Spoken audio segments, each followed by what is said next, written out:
Welcome guys, in this video I'm going to show you how you can end the phone call with your AirPods Pro 2nd generation.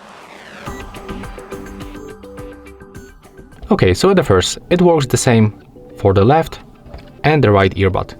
And what do you have to do? At the first we have to put one of them to the ear or just simply cover the sensor. Yeah, let's make it like that. As you can see, I'm on the call, and to finish the call we have to click twice on this touch control panel. It appears right here. Let me just show you.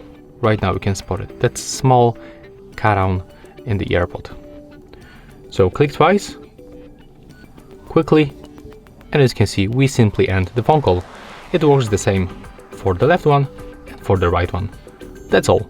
If you find this video helpful, just remember to leave a like, comment, and subscribe to our channel.